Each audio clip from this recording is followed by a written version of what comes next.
Hello, good morning, my friends. For those who don't know me, my name is Meng. For those who know me, my name is still Meng. I'm the jolly good fellow, which nobody can deny. It's my honor today to introduce a fellow jolly good fellow, Matthieu Ricard. Now, Matthieu is a very gifted scientist who became a Buddhist monk. He was regarded as one of the most promising scientists of his generation. Biologist. My mother says that. Yeah, mother, yeah. Yeah. I took that from the web. He completed his PhD thesis in 1972, before like most of you were born. And unfortunately, he wasn't able to join Google at that time. So he went to Nepal instead and became a biologist. No, just kidding. He became a monk. And he has lived and studied in the Himalayas for the past 35 years, where he has been doing humanitarian projects. Matthieu is also a best-selling author. He's a translator, and he's a photographer. And all these pictures, they are taken by him. He's also an active participant in current scientific research on meditation and the brain. And in many of those studies, he is the brain that they're studying. When you were in high school, did people call you the brain? Okay, if they did, they'll be right. So Matthieu is a very happy man. He is so happy, he wrote an entire book on happiness. And he autographed my book, so I'm very happy. Thank you. Matthieu is one of the most fascinating men I've ever met in my life. And You only met me once, so. Yeah, right. And I meet a lot of famous people. You guys know that. And it's an honor and pleasure for me to welcome Matthieu Ricard into our presence.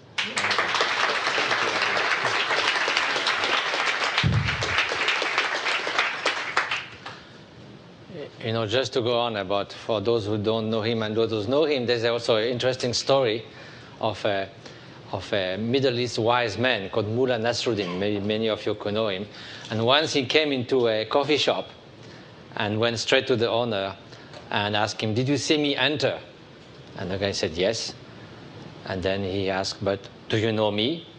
And the guy said, "No." "Then how do you know it's me?" So, thank you so much. It's a pleasure to visit this wonderfully enjoyable place where you meet people in swimming trunk with the moving in the alleys, going to the swimming pool, and occasionally Meng says he leaves his massage chair to go to his office.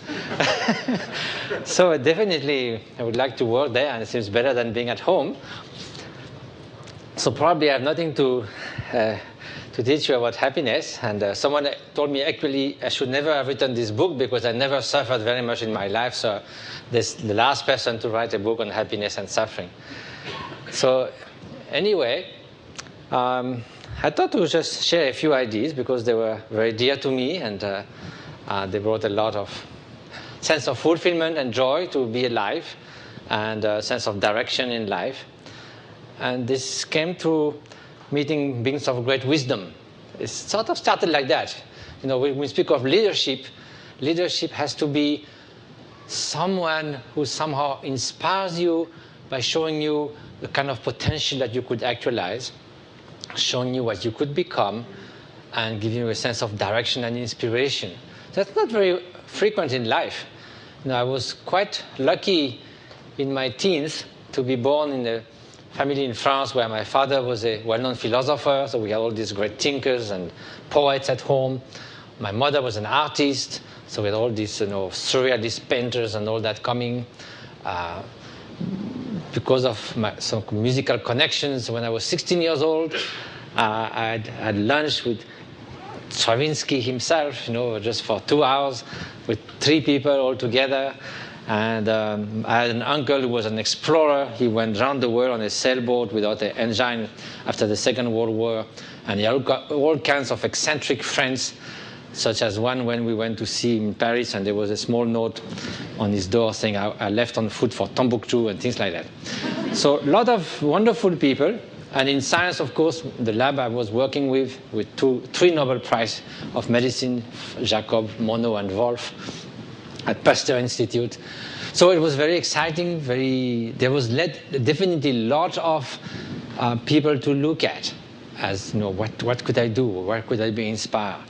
At the same time, definitely I would have wished to play the piano, like Sviatoslav Richter, or the chess like Bobby Fischer, but I don't know if you remember about Bobby Fischer, but who wants to become Bobby Fischer?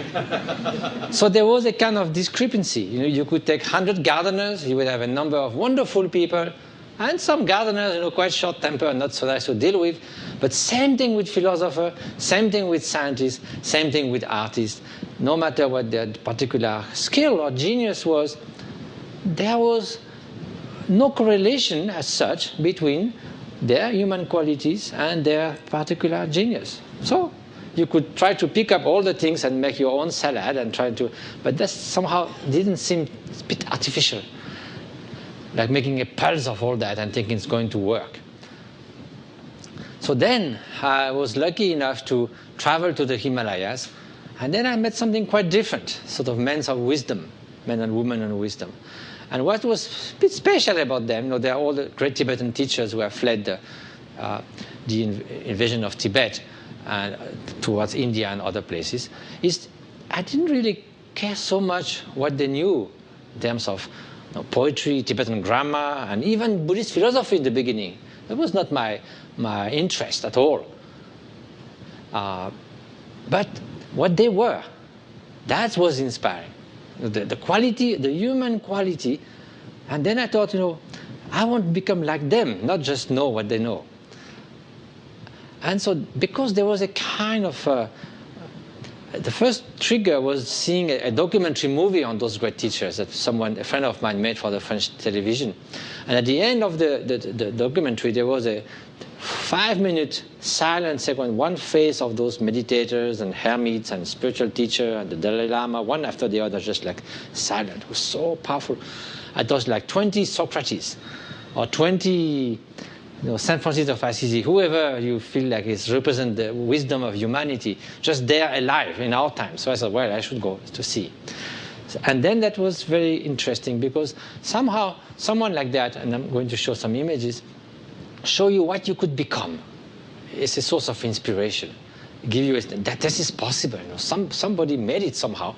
Then of course you get interested in how, but first you have to see that it makes sense. And so also in the course of living in the Himalayas, and after a while traveling back and forth, some of the things became quite clear about what brings a little more fulfillment in life. And it seems that we so much put our hopes and fears in the outer conditions. So now, let's be clear from the beginning. We want the outer conditions to be optimal. Compared to 150 years ago, where the life expectancy, even in Europe, was like 30 years. And who doesn't want to live long, to be healthy, to have access to education, to have a wonderful working place, harmonious human relations in one's family, with friends, with people, live in a country where there is peace, where there's not an oppressive regime. So all that we really deeply sort of yearn for that, and that's right. And we ought to develop that to the maximum we can, and especially in a world where there's far from being granted for many, many places of the world, where 3,000 children still die every day of malaria and all that you know. And there's so much to do just to bring those minimum outer conditions. Yet, it's quite clear too that if we only put our hopes and fears in the outer world, it's not going to work in our search for direction, for meaning, for genuine sense of fulfillment and accomplishment, what we would call genuine happiness. Genuine happiness doesn't mean pleasant feelings, one after the other, each one more and more intense, piling them up, renewing them, seeking them, and then collapsing out exhaustion at the end. So that's not going to work. So it's more like a cluster of qualities that we can develop as skills, like openness, genuine altruistic love, compassion, inner strength, some kind of inner peace. And then that gives you a sense of confidence that's not just like the false confidence of arrogance, but confidence that you are less vulnerable and therefore more ready also to be of service of others and contribute to a more compassionate and society that gives you better way of flourishing yourself and others. And because more confidence means less feeling of insecurity, of fears, then more readiness to be there for others. So it's quite clear that the outer conditions themselves are not enough, however necessary or useful they might be. Not enough because we also can clearly see that our state of mind, the way we interpret and translate those outer conditions in our inner sort of experience, are what really determines states of well-being and or misery. And the state of mind can easily override those outer conditions. We can feel terrible in a little paradise, and we can feel still very strong and joyful and wish to go about one's life and contribute to the happiness of others, even in the face of adversity. And so as the Dalai Lama once gave this striking example, if you move in a very luxurious flat at the 100th floor of a high-tech skyscraper for the first time, you just bought it, and then you have totally ruined within, destroyed in your heart and your mind, all you are going to look for is a window from which to jump. On the other hand, you could have this great joy to be alive and empathy, whatever, all those human qualities, even, when outer conditions doesn't seem nice at all, but because your state of mind is stronger. And that's such fortunate situation, because imagine that to find happiness, the world will have to be the image of your desire, your fancies, that the universe will be a vast catalog in which you could order all the ingredients for happiness. Forget it. It's never going to happen like that. There should be 6 billion catalogs, and everyone will choose different items, and they will never work. So, but, this is not just it seems obvious, but great thinkers thought otherwise. Immanuel Kant wrote that complete happiness will be the complete fulfillment of all our desires in quantity, quality, and duration. No, just the whole idea of happiness goes to the drain. This will never happen. Never. How can that be? And anyway, impermanence is there. Even you had for a fraction of a second everything to be happy. Then one piece was going to be missing the next day. So again, collapse. So it doesn't work. And we know in real life, I remember once going to Tahiti with the young abbot of my monastery. It was the first of 2 Buddhist monks in Tahiti. It was big news. So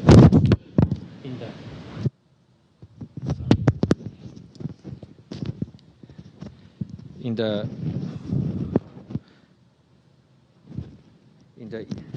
it's going now? Okay? No? Yes. So in the evening news, there was 2 big items. They found a snake in the forest. There's no snake in Tahiti. And second item, 2 Buddhist monks arrived in Tahiti. So the next day, we were at this wonderful, postcard-looking sunset in Paul Gauguin's house. And, well, he was not there. But in a very beautifully lit swimming pool, and sitting there and then looking at each other and saying, if we are the owner of that, it's supposed to make us happy? There seems to be no relation. And then if that makes us happy, then what? If we double the size of the swimming pool, we're twice as much happy? So of course, no relation. It's the way you interpret things. And we had the confirmation of that about the way of interpreting the world the next morning, because Tahiti looks great on postcards, but it's pretty hot and damn wet when you are there.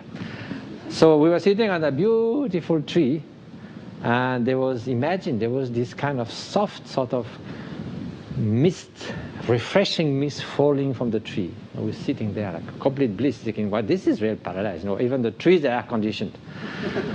But then someone came and said, those are pissing flies. So our perception of the world changed right away. So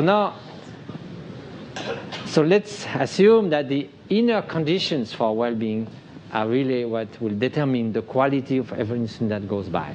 And that's a fair assumption. But then, that's we're in a much better position. because that's our mind, the final experiencer of that. At least we are not having to modify the whole world to our taste. But we can change our mind. If we change our mind, we change our world. That's the world we experience. So that's the idea. So for that, we need to identify which conditions in our mind are leading to a sense of fulfillment,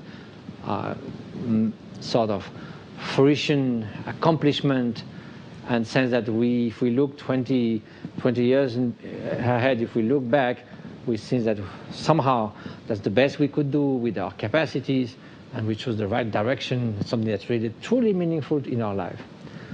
So what are those conditions which will nurture that quality? Also the quality of every moment that passes, because after all, life is not just remembering the past and projecting in the future. That's the quality of the present moment. That's what the day is made of. As someone says, take care of the minutes, the hours will take care of themselves. So if all the minutes are unhappy, how could the hours and day somehow be fulfilled? So we need that quality. So that has to do with states of mind. And then there are states of mind which are totally detrimental to the quality of that life, like hatred, resentment, grudge, nagging jealousy, obsessive desire, sort of arrogance. All those are just makes you feel miserable, and of course they also induce you to act and speak in ways that also cause suffering around you. So it's a lose-lose situation that comes with a very self-centered, exacerbated feeling of self-importance, bringing everything to oneself, and trying to build up a so-called selfish happiness, sometimes at the detriment of others' well-being. That's absolutely not going to work. If a selfish happiness is the goal of your life, then that life is soon going to be without any goal, because that simply cannot work. The reason it cannot work is that excessive preoccupation with oneself is a constant sort of torment and being vulnerable to everything. Criticism, praise, and failure and success, all those will take disproportionate sort of importance, will be like a storm in a glass of water, and each of those will be like small balls bouncing in that small, tiny bubble of the ego, and then hurting you every time. So we need to let that explode, that self-centeredness bubble, and let those bullets let loose in the vast space of open-minded, and so that we not just simply obsessed with this, what's going to happen to me, how do I feel, and all these things that is just a way of is buying trouble for ourselves. So now there are other type of emotions and mental state which definitely we feel as something that is nourishing the sense of well-being, like say loving kindness, unconditional love, wanting to an act of generosity with no strings attached, just a mere wish of bringing some happiness or relieve some suffering to others, and some sense of inner peace, inner strength, inner kind of contentment. So all those together makes a way of being, and that's what genuine happiness is. It's not just a pleasant feelings and trying to accumulate them endlessly, because pleasant feelings are so much fleeting. Even you try to renew them, they depend upon circumstances, upon time. They change in nature from one moment to the other. Something that's very pleasant, like a chocolate cake, one serving is great, 2, 3, you become nauseous. So the same thing as change of nature. The most beautiful music you can dream of, you might, if you are really hooked onto it, listen 3, 4 times at a row, but imagine 24 hours non-stop. What a fatigue. It doesn't work. And also it is something that somehow is so centered upon oneself. You can experience intense sensation of pleasure if everyone is suffering, even at the cost of others making suffer. It's not something that is inspiring necessarily, and is so vulnerable to change. No. The happiness as a way of being, as an optimal sort of way of the mind to be, will remain throughout the ups and downs, throughout the different emotional states, and give you the resources to deal with whatever comes. So rather than being dependent on the fluctuating changes of ups and downs of life, that's what gives you the resources to deal with those changing conditions. It's like the depth of the ocean is always there compared to the change of the surface, where there's sometimes storms, sometimes beautiful weather. But if you don't have the depth, then you are in the midst of that weather change of the surface with nothing to refer to. So it is a way of being. And or a manner of being. But manners need to be learned. It's not granted. Yet it is true that we more or less born with the kind of traits. We are more or less happy and extrovert kids, or kids which are a little bit more violent, and some others are very sweet and will give their toys to others. So we have traits, but those are just blueprints. This is not the time to elaborate on that, but epigenesis means that even you have this set of genes, at any time there's something that could regulate their expression. There are wonderful studies now done showing that almost any kind of gene that determines traits can be modified by the environment, by receiving and giving love and tenderness.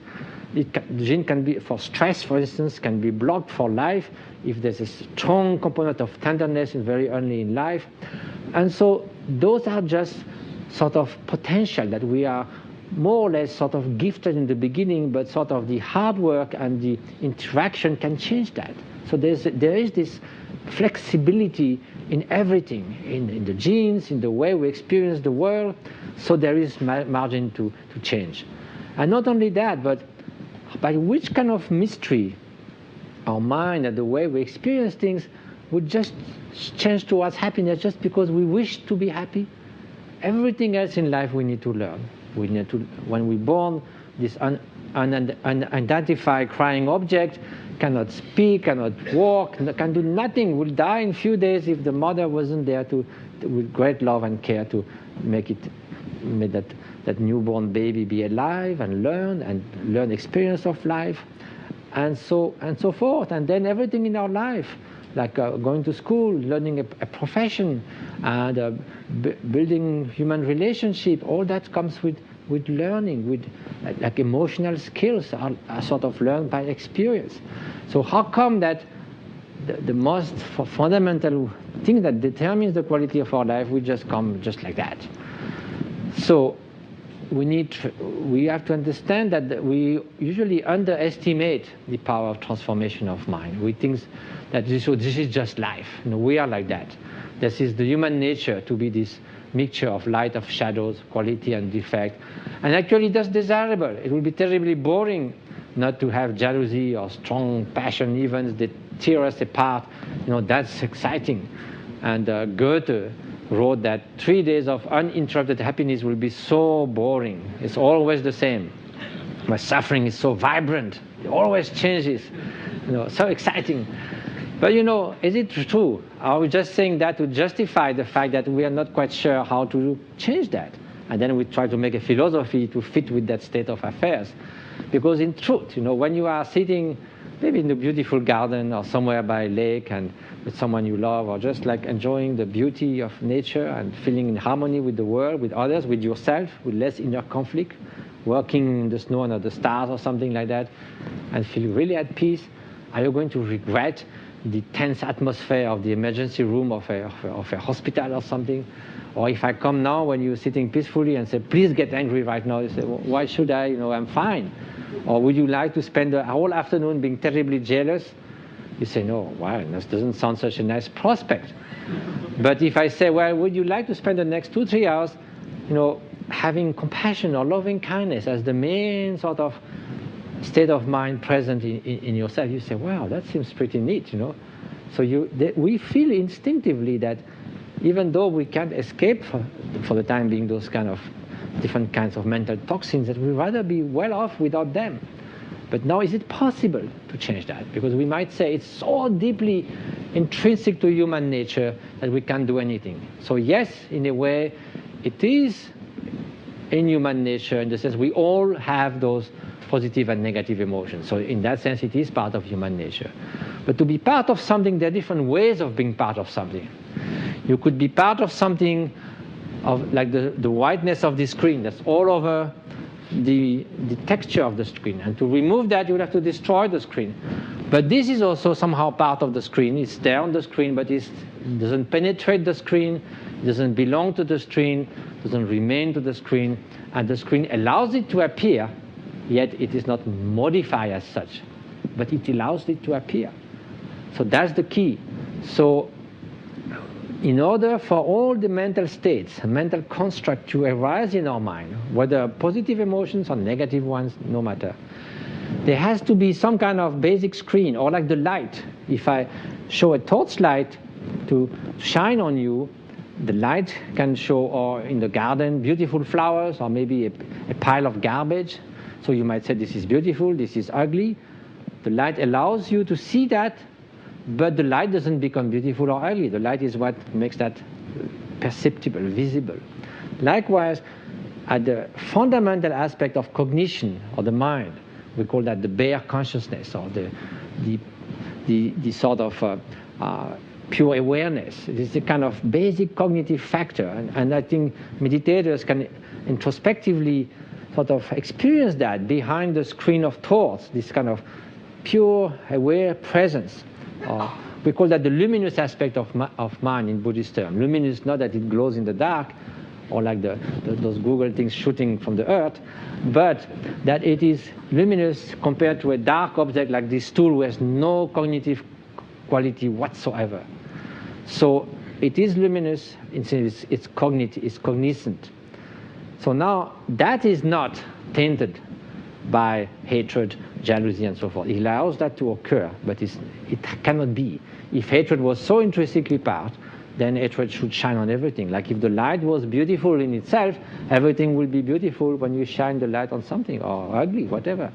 So that's not the case. So that gives margin, because those mental constructs are a result of causes and conditions. So it gives, you can modify those causes and conditions, and that's the principle of mind training. And that's what meditation is about. Meditation has many meanings, but the actual literal meaning is, in Sanskrit, bhavana means to cultivate. And in Tibetan, gom means to be familiar with something, to become familiar with a new way of being, with new qualities, with a perception of the world that is more attuned with reality, not seeing the world as solid, autonomous, permanent objects, but as a dynamic sort of flux, interdependent of ceaselessly changing causes and conditions. Even our consciousness is a stream, a dynamic stream, constantly changing. And so it's also to develop qualities like compassion and loving kindness. So meditation is really to cultivate something. It can be to cultivate inner calm to begin with, like through mindful breathing, to let the thoughts subside a little bit, and through not being caught in that constant whirlpool, then from that state we can develop those qualities like compassion and loving kindness. So it is something that needs to be trained, and everything has to be learned. Otherwise, this spoiled brat of our mind is going to continue to run over the place, and then we have this mixture of constant joy and torments. So we can do much better. We say that's normal, but normal state is just a pandemic. We are all so much like that we think it's normal. But optimal is something else, and this is possible. So we can use all kinds of methods, techniques. That's what the sort of the methodology or the science, or the contemplative science is about. Using antidotes, for instance. Antidote means there are things one-to-one that are mutually exclusive. You cannot, in the same gesture, stretch your hand friendly way and give a blow. You cannot, in the same moment of thought, want to harm someone and want to do good. So it's very simple, but if you think of that, the more you'll bring, say, altruistic thoughts of benevolence in your mind, the less at those moments there will be space for malevolence, harmful thoughts, and so forth. So if you can imagine that, yes, we do feel moments of love and moments of resentment, but we don't cultivate them. We don't try to generate loving kindness and just keep it flowing in our mind and remaining it and feeding it and sort of preserving it for like 5-10 minutes. It's not something we do. But that's what we need to do if we want to become that more part of our mind, if we want to change our minute-to-minute emotions and moods and then finally traits. That's how we learn. You don't learn skiing by doing it 15 seconds every week. You have to do it a certain time.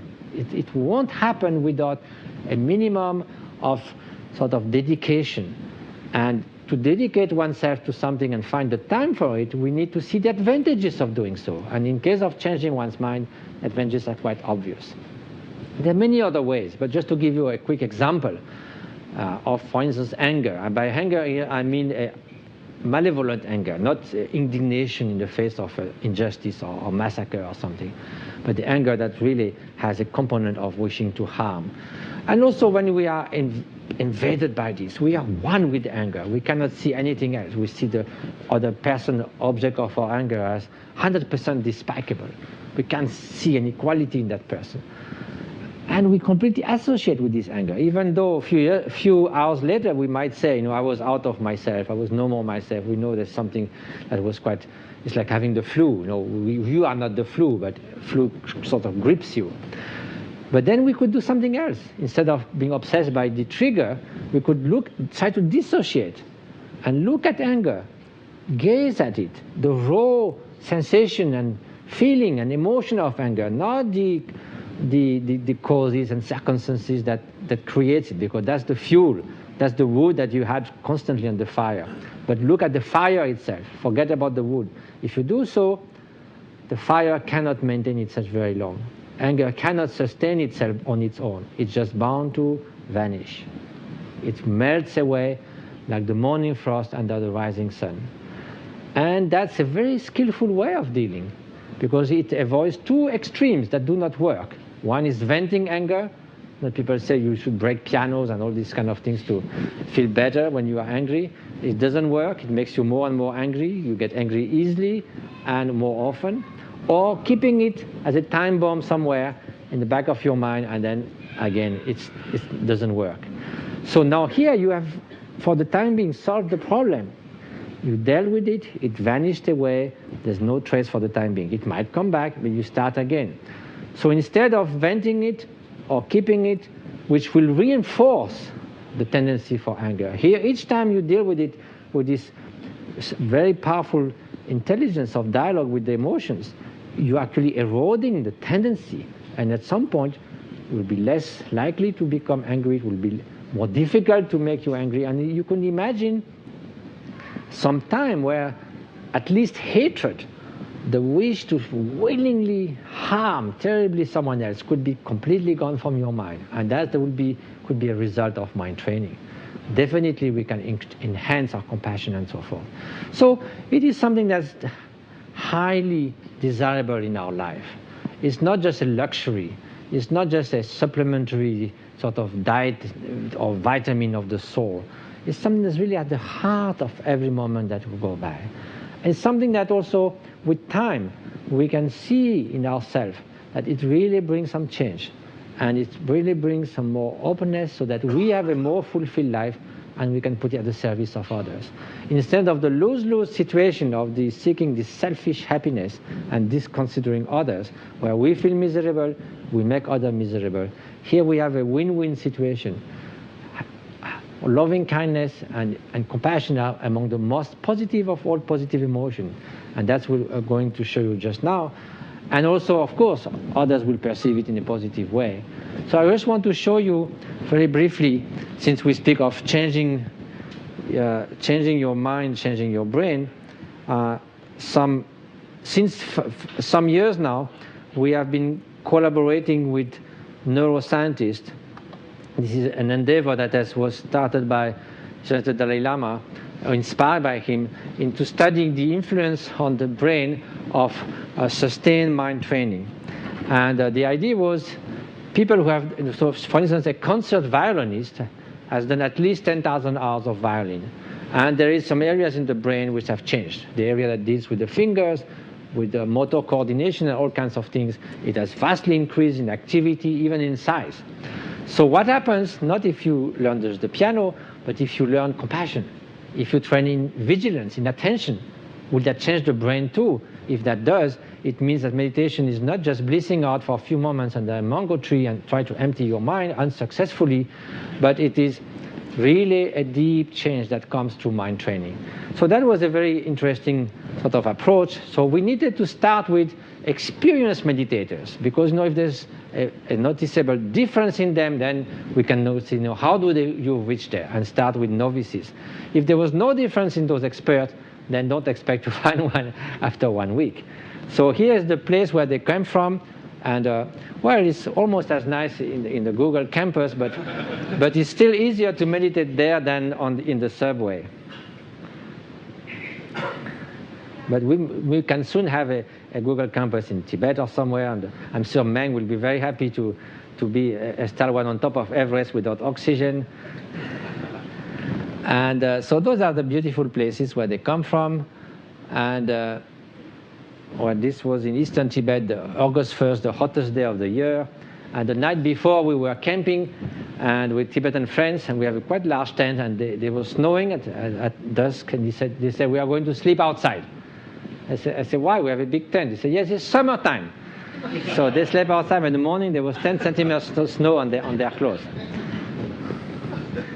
So this is what I'm fortunate to see from the window of my small hermitage in the Himalayas. So I can't complain. And this is the example of what a spiritual teacher is. And you can see that there's some kind of beyond word, a kind of human quality that we sort of can't miss. And in reality, it was certainly very strong. It's almost like human goodness becoming palpable.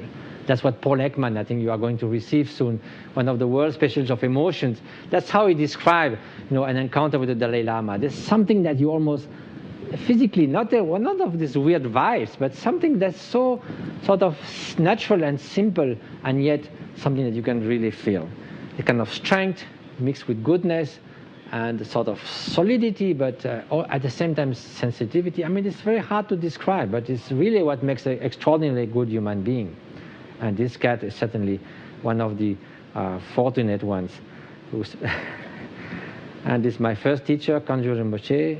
And then, yes, this is a hermit who comes out of 6 years of meditation in the hermitage. So the question is he so happy because finally he's coming out, or because he did 6 years of meditation?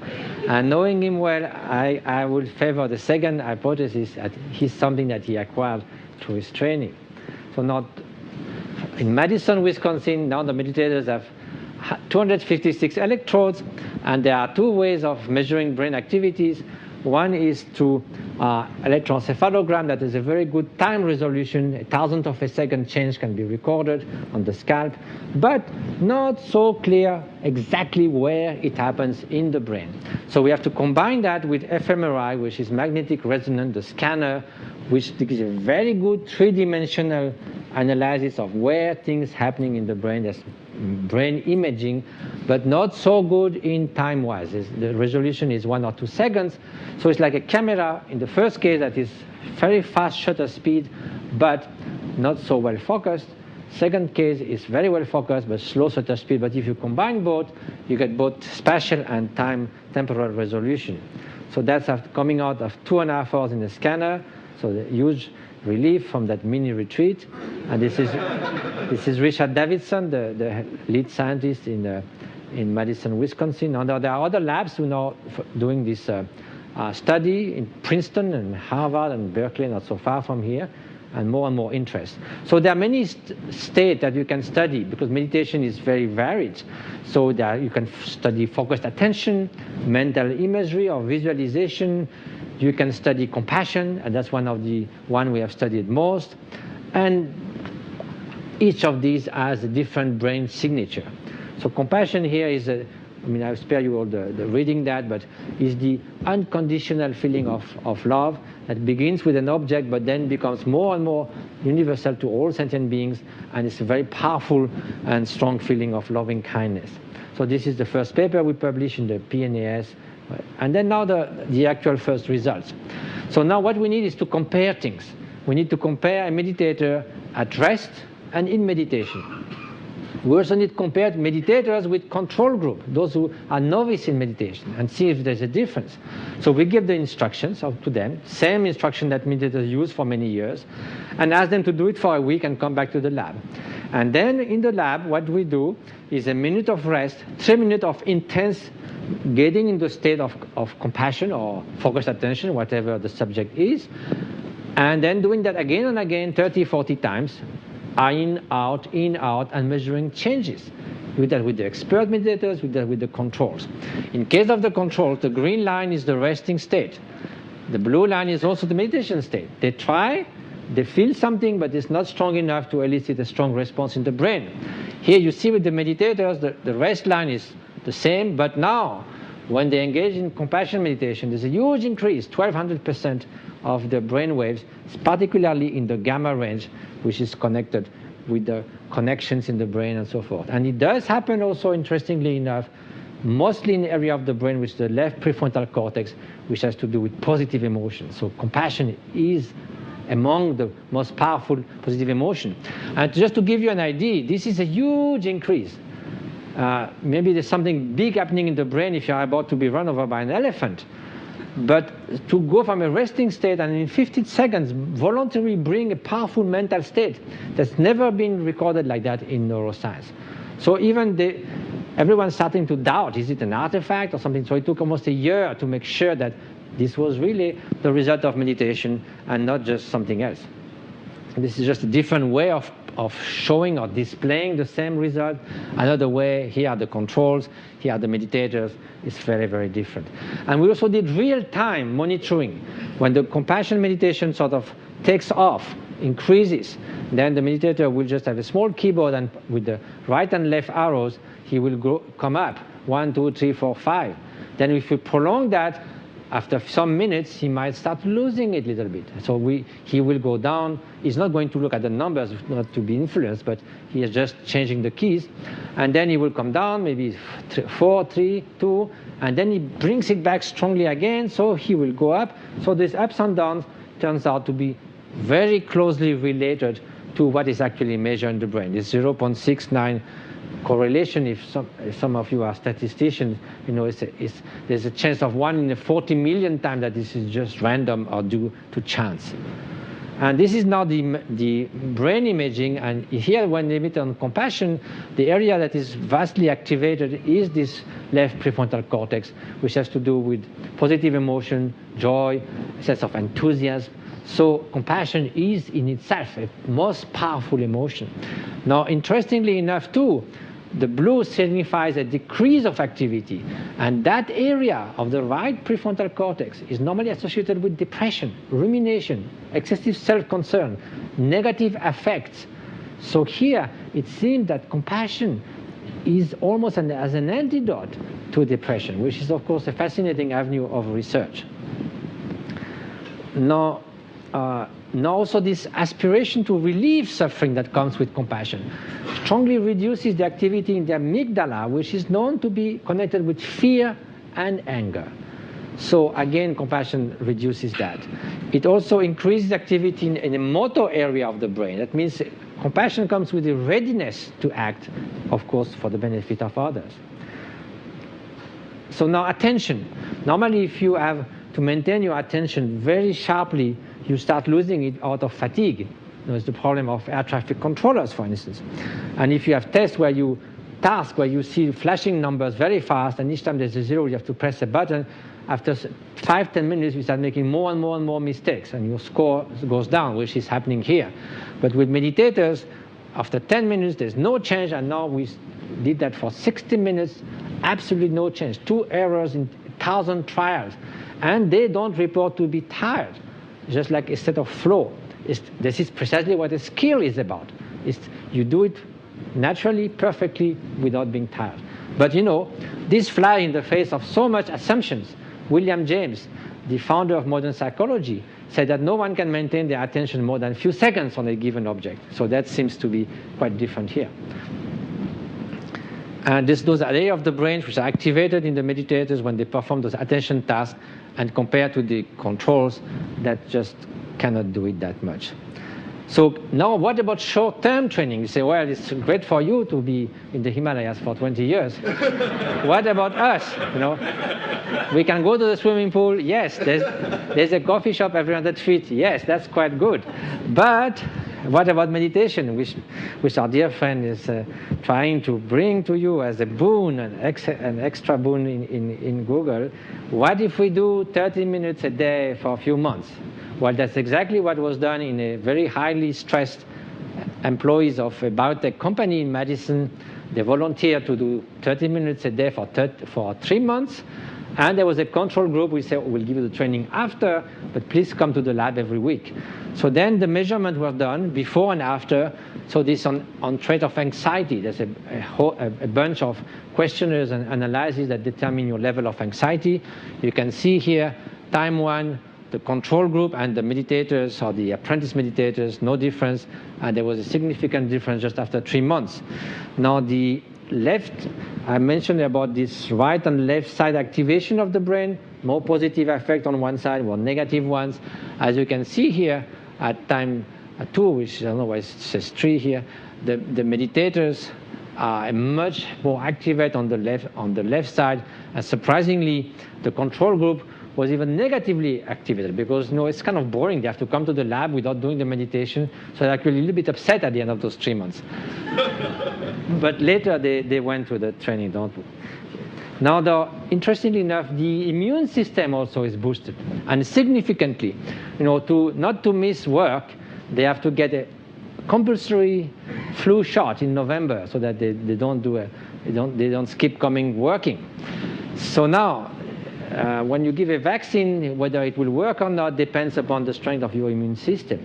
In the first Iraq war, a vaccine that normally will take 80% cases because the soldiers that were going to the war were so stressed, it will only take 50%. So your level of stress decreases the effectiveness of the vaccine.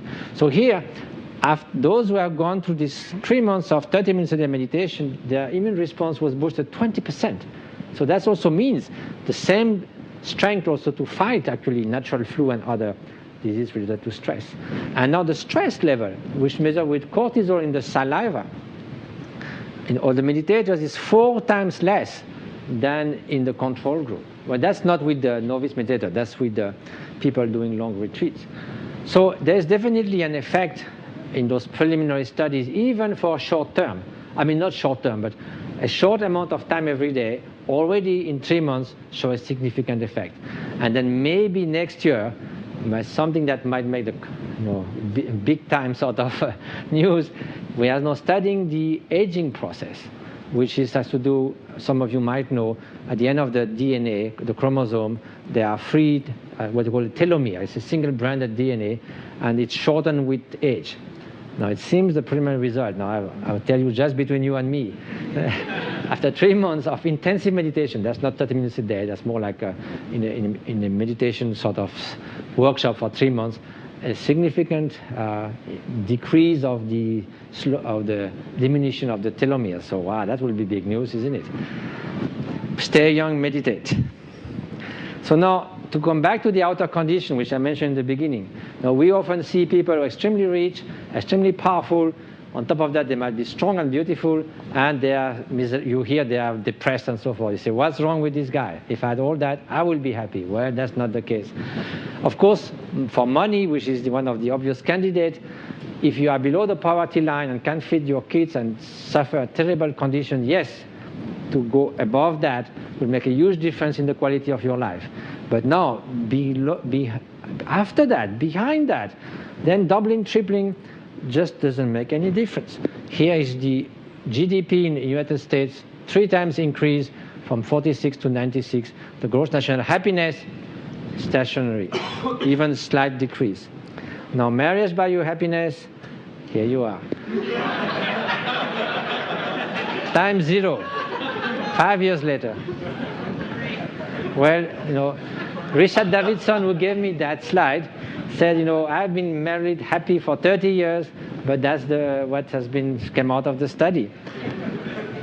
Yet, there's another data that shows it's still better, it's a happier reported life for people who are married or live in companionship rather than people who are single or separated. But relatively, the change of happiness, basically you come back where we were. And now widowhood, well, you recovered from it also.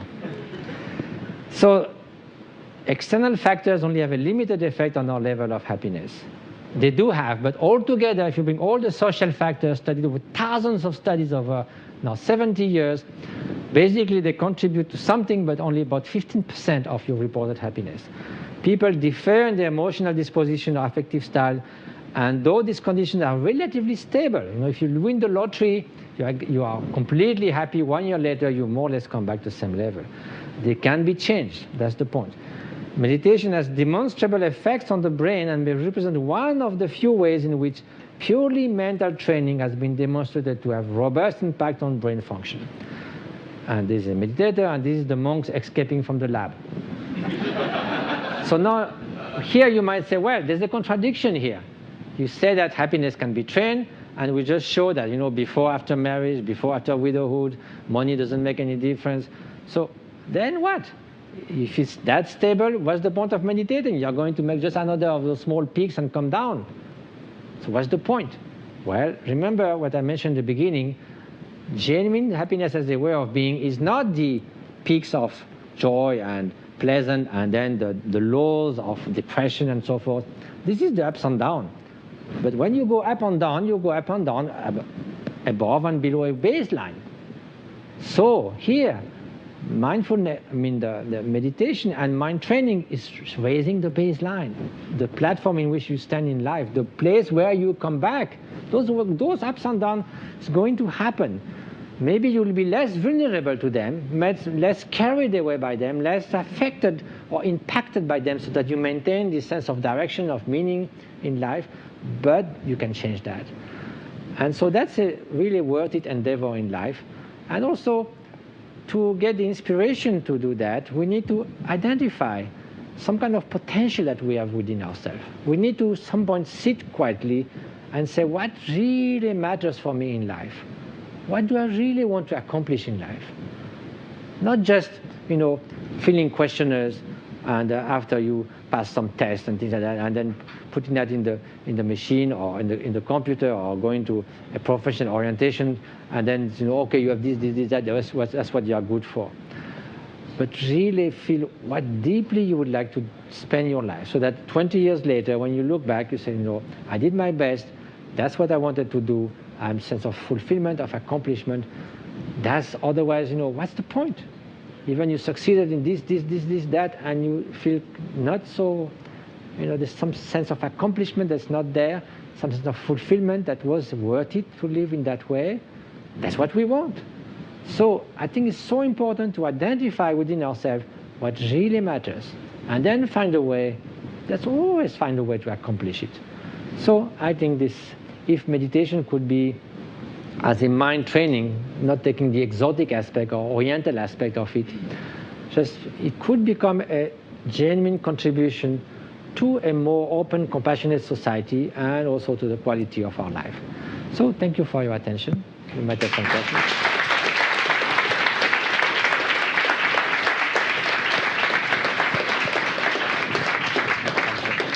I think we have time for some questions. Does anybody have any questions?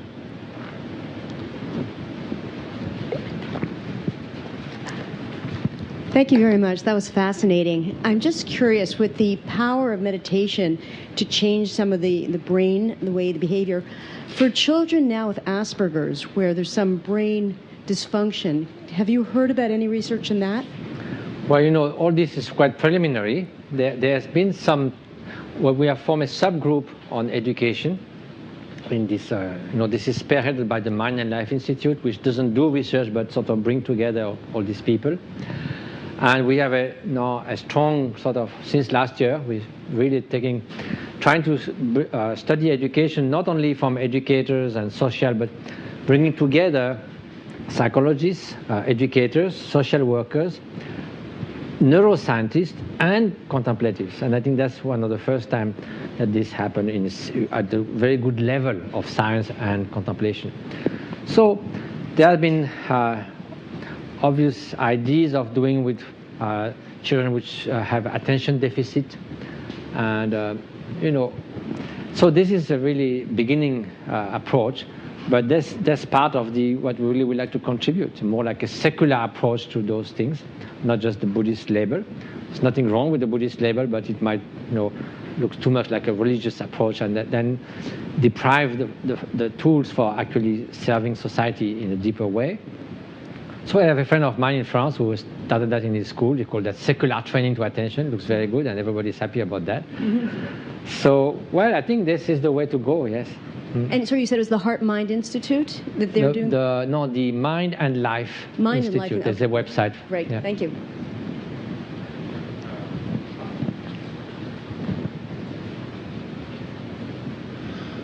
Hi, I keep hearing the number 10,000 and tens of thousands of hours of training. And it's really cool to see the fMRI effects of meditation, but I'm also curious if there have been advances in training so that random people who can't go to the Himalayas for 20 years. Yes, that's exactly why we did a simpler biofeedback kind of thing where people can recognize the state. I mean, like the monk who was pressing the keys on the keyboard. Yes, he knew what he was feeling. We have been taking our feedback, and when we start to be hooked on this electroencephalogram, and we can look, and you can start generating compassion, and you see those gamma waves going. It's kind of fun, but at the same time, it's a little bit interfering.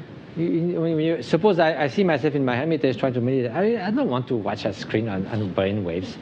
And this is electrode E25. I know I'm trying to make it, let's go up.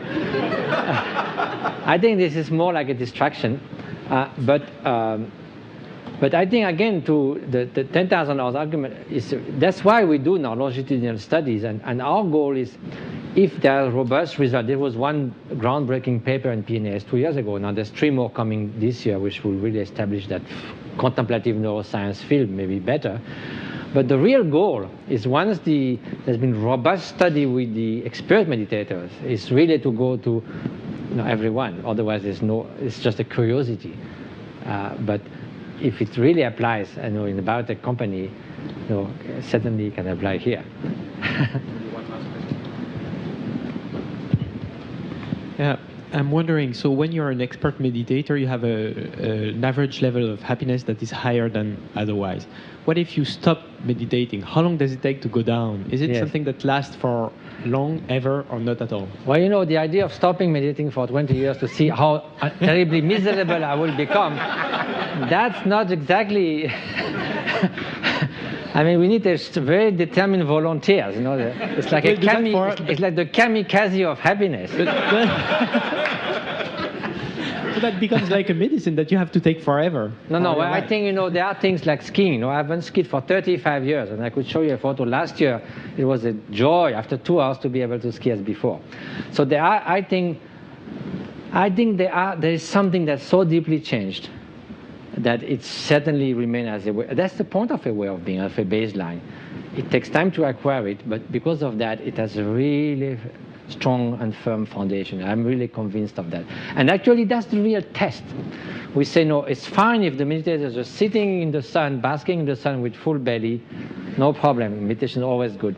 But then confronted with adverse circumstances, that's where he or she is put on the scales. And I think that's where in daily life, you can see.